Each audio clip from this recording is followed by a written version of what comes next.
نبی پاک صلی اللہ تعالیٰ علیہ وآلہ وسلم کی صداقت کا، حضور علیہ الصلوۃ والسلام کی زبان کی صفائی کا یہ عالم تھا کہ جب مسلمان نجاشی بادشاہ کے پاس پہنچ گئے، پہلی ہجرت جو ہجرت حبشہ کے نام سے موسوم ہے وہ ہجرت ہوئی۔ حضور سید عالم صلی اللہ علیہ وسلم کے غلام وہاں پہنچے تو انہوں نے وہاں شکایات بھیجیں، اور جب شکایات وہاں پہنچ گئیں تو نجاشی جو تھا وہ کہتا میں جذباتی فیصلے نہیں کرتا، میں ایسے تم آ گئے ہو، تم نے شکایت کر دیا ہے کہ مسلمانوں میں فتنہ فساد معاذ اللہ پھیلا کے تمہارے پاس آ گئے، میں پہلے تحقیق کروں گا بات کیا ہے۔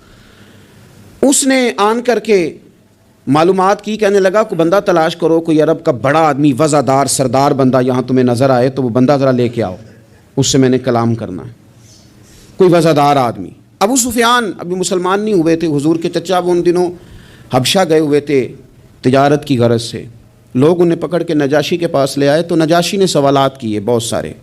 دو چیزیں ہوتی ہیں، ایک بندہ جب کسی کی حمایت میں ہوتا ہے تو پھر بھی سوچ سمجھ سے عاری ہوتا ہے، کیوں؟ اس لیے کہ نبی پاک صلی اللہ علیہ وسلم نے فرمایا محبت آدمی کو اندھا بہرا گونگا کر دیتی ہے، اس وقت بھی وہ عاری ہوتا ہے، اور جب کسی کی مخالفت میں ہوتا ہے تو اس وقت بھی سوچ سمجھ سے عاری ہوتا ہے، اس وقت بھی اسے صحیح بات بھی غلط محسوس ہو رہی ہوتی ہے۔ اب یہ مخالفت میں تھے تو کہتے ہیں حضور سید عالم علیہ السلام کے بارے میں جب سوالات پوچھے گئے، سوالات کیے گئے، اور ابو سفیان کہتے ہیں میں چونکہ مخالف تھا تو میں نے اسی انداز میں ایک کہانی رٹی رٹائی انہوں نے یاد کی ہوئی تھی، وہ رٹی رٹائی کہانی ہر جگہ یہ سنایا کرتے تھے، دیکھو جی جس پہ ہمارا ابا تھا، جس مذہب پہ، اس کو وہ کہتے ہیں گمراہ تھا، وہ جی ہمارے دادا کو کہتے ہیں وہ گمراہ تھا، وہ جی ہمارے نانا کو کہتے ہیں بت پرست تھا تو گمراہ تھا، وہ جی انہوں نے ایک بھائی مسلمان کر لیا ہے، دوسرا کافر ہے، گھروں میں لڑائی پیدا کر دی، یہ رٹی رٹائی کہانیاں۔ پھر وہ کہتے تھے دیکھو جی معاذ اللہ جادوگر ہیں، کچھ پڑھ کے پھونکتے ہیں، وہ جی شاعر ہیں، بات ایسی سناتے ہیں کہ اپنے قبضے میں لے لیتے ہیں۔ یہ ساری کہانی انہوں نے یاد کی تھی۔ ابو سفیان کہتے ہیں میں نے وہاں ساری سنائی۔ اب نجاشی نے بھی سوالات پوچھے، کہنے لگے ان کے ماننے والے امیر ہیں کہ غریب ہیں؟ میں نے کہا ماڑے ماڑے لوگ۔ کہنے لگے نبیوں پر پہلے ایمان ہی غریب لوگ لایا کرتے ہیں۔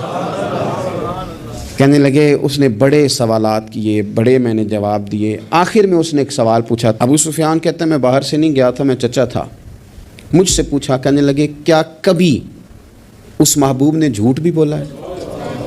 کیا کبھی جھوٹ بھی بولا ہے؟ کبھی؟ تو ابو سفیان کہتے ہیں کہ ایک منٹ کے لیے چونکہ مخالف تھا، میرے دل میں خیال آیا کہہ نہ دوں بولا ہے معاذ اللہ، نقل کفر نہ باشد۔ کہتے ہیں پھر میں نے سوچا کہ ایک تو یہ عرب کی وزاداری کے خلاف ہے کہ میں غلط بات کروں، اور دوسرا یہ کہ میں انہیں جادوگر کہوں تو شاید کوئی اس پر سوچے، شاعر کہوں تو شاید کوئی توجہ کرے، پر مدینے والے محبوب نے جھوٹ بولا ہے یہ تو مانے گا ہی کوئی نہیں۔ یہ کیسے ہو سکتا ہے؟ یہ تو صادق اور امین ہونا تو ان کا آفتاب سے زیادہ روشن۔ کون اس بات کو تسلیم کرے گا؟ کون مانے گا؟ کوئی نہیں مانے گا۔ اللہ اکبر، کون تسلیم کرے گا؟ ابو سفیان کہتے اس نے پھر پوچھا بتاتے کیوں نہیں، چپ کیوں کر گئے ہو، کیا کبھی انہوں نے جھوٹ بھی بولا ہے؟ اللہ اکبر۔ تو ابو سفیان کہتے ہیں میں بول پڑا، میں نے کہا کہ وہ میرے بھتیجے ہیں، میں نے انہیں ماں کی گود میں بھی دیکھا، دادا کے کندھوں پہ بھی دیکھا، چچا کے گھر میں بھی دیکھا، ختیجہ کا دولہا بنے بھی دیکھا، میں نے اس حبیب کو جگہ جگہ دیکھا، اور میری آنکھوں کے سامنے ان کی کن پٹیوں پہ مقدس سفید بال آئے، میں نے بڑا کچھ دیکھا، پر میں نے اس حبیب کو کبھی جھوٹ بولتے نہیں دیکھا، کبھی یہ لفظ زبان سے نکلے ہی نہیں، کبھی یہ بات کہی نہیں، کبھی جھوٹ بولا ہی نہیں، سوال ہی نہیں پیدا ہوتا۔ تو کہتے سناٹا چھا گیا میری بات پر مجمع میں۔ نجاشی نے کندھے کے اوپر رومال رکھا، اٹھ دیا۔ میں نے کہا بادشاہ رزلٹ تو ہی ناؤسکار، تو نے سوال پوچھا، میں نے جواب دیا، اب جا رہا ہے؟ کہنے لگا رزلٹ کیا دینا ہے، رزلٹ تو نکل آیا ہے۔ جس نے کبھی بندوں سے جھوٹ نہیں بولا وہ یہ جھوٹ کیوں بولے گا کہ میں اللہ کا رسول بن کے آیا ہوں؟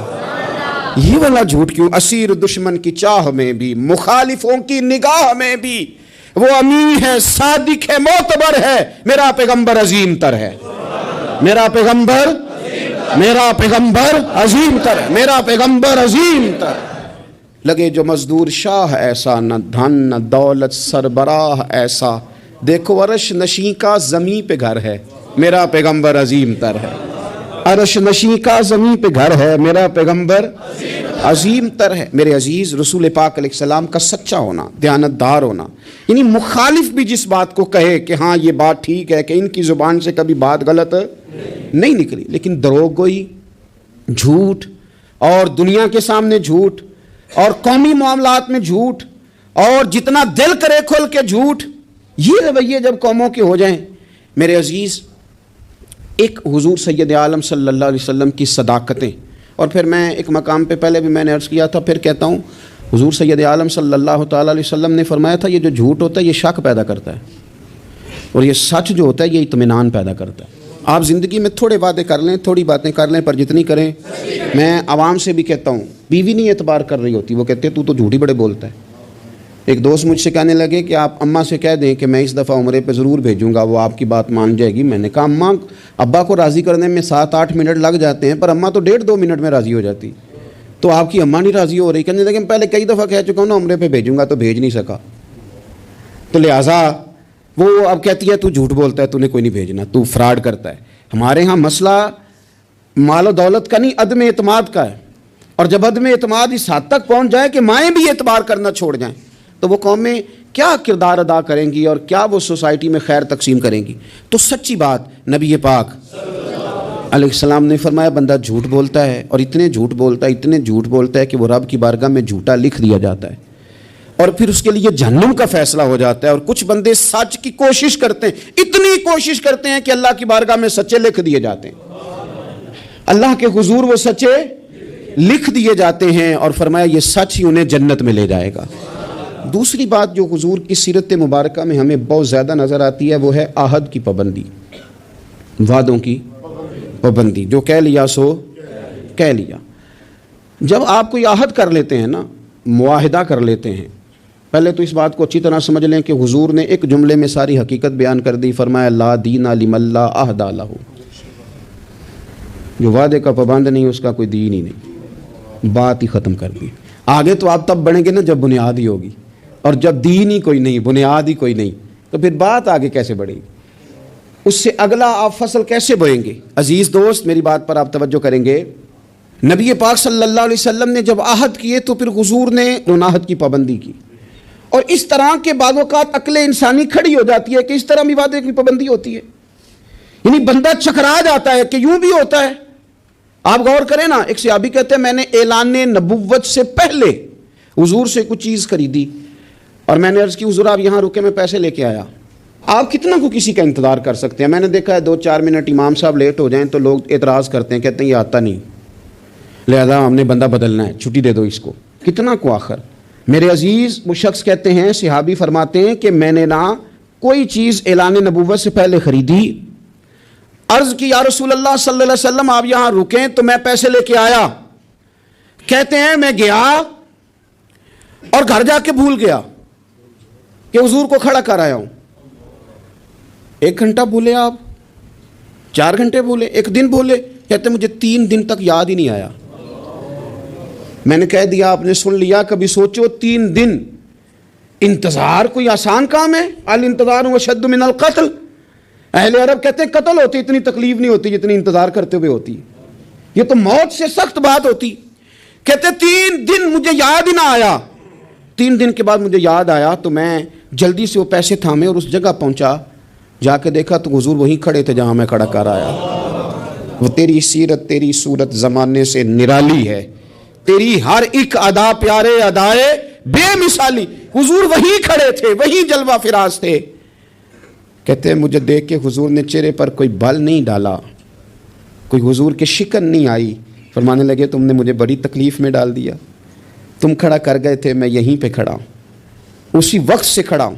میرے رسول پاک صلی اللہ تعالیٰ علیہ وسلم نے وعدوں کے وفا کے تعلق سے جو ہمیں سیرت عطا فرمائی، حضور علیہ الصلوۃ والسلام نے جو اپنا اسوہ نور اس تعلق سے ہمیں دیا ہے، وہ ہر شخص کے لیے دستور حیات ہے، وہ ہر شخص کے لیے دستور عمل ہے. ہر شخص کو چاہیے کہ وہ ان زاویوں میں اپنے آپ کو ڈھونڈے، تلاش کرے. بڑی تکلیف ہوتی ہے عوامی سطح پر بھی جب ایسی باتیں سننے کو ملتی ہیں کہ نہیں جی نہیں وہ تو سیاسی بات تھی. سیاسی بات کیا ہوتی ہے؟ جھوٹ. بخاری شریف میں تو یہ لفظ موجود ہیں کہ بنی اسرائیل کی سیاست ان کے نبی کرتے تھے. سیاست کا معنی تو تدبیر کرنا ہے، سیاست کو آپ نے فراڈ کا نام دے دیا ہے. وہ جی وہ میں نے تو بس ویسے بات کی تھی، اس کا کیا معنی ہوتا ہے؟ اس کا کیا مطلب ہوتا ہے؟ کچھ مسائل ایسے ہیں جو آپ خود پیدا کرتے ہیں، کچھ چیزیں ایسی ہیں جن کے اندر آپ خود چیزوں کو اس پیک پہ لے کے آتے ہیں. اللہ جانے آپ کے کیا مقاصد ہیں اس میں. میرے رسول پاک علیہ الصلاۃ والسلام نے عہد کی پابندی، وعدوں کی پاسداری، اس پر لوگوں کی توجہ دلائی. اور میں نے کہا کہ بعض اوقات حالات اتنے خوفناک ہوتے تھے. حدیبیہ کی صلح ہو رہی ہے اور اس صلح کے اندر ایک شرط یہ تھی کہ اگر کوئی مسلمان اپنے آقا کی مرضی کے بغیر مکہ مکرمہ سے مدینہ طیبہ آئے گا تو حضور اسے رکھیں گے نہیں. اگر کوئی شخص مدینے سے مکہ جائے گا تو مکے والے واپس نہیں کریں گے. اور بخاری شریف میں موجود ہے کہ اسی شرط پر جناب عمر فاروق پریشان ہوئے کہ ہم تو دب کے صلح کر رہے ہیں، صلح تو برابری کی بنیاد پر ہوتی ہے. یہ کیا بات ہوئی کہ ہمارا بندہ جائے تو واپس نہ کرے، ان کا ہے تو ہم واپس کریں. لیکن حضور نے فرمایا میں اللہ کا رسول ہوں عمر، میں اللہ کا، جو میں دیکھ رہا ہوں وہ تم سمجھ نہیں رہے، میں رب کا رسول ہوں. اور حضرت عمر کہتے ہیں یہ پہلے میں نے حضور سے بات کی، پھر حضرت ابو بکر سے بات کی، پر قربان جاؤں جو جواب مجھے حضور نے دیا وہی جناب صدیق اکبر نے دیا. کہو عمر وہ اللہ کے رسول ہیں، وہ جو کہتے ہیں حق اور سچ ہی کہتے ہیں.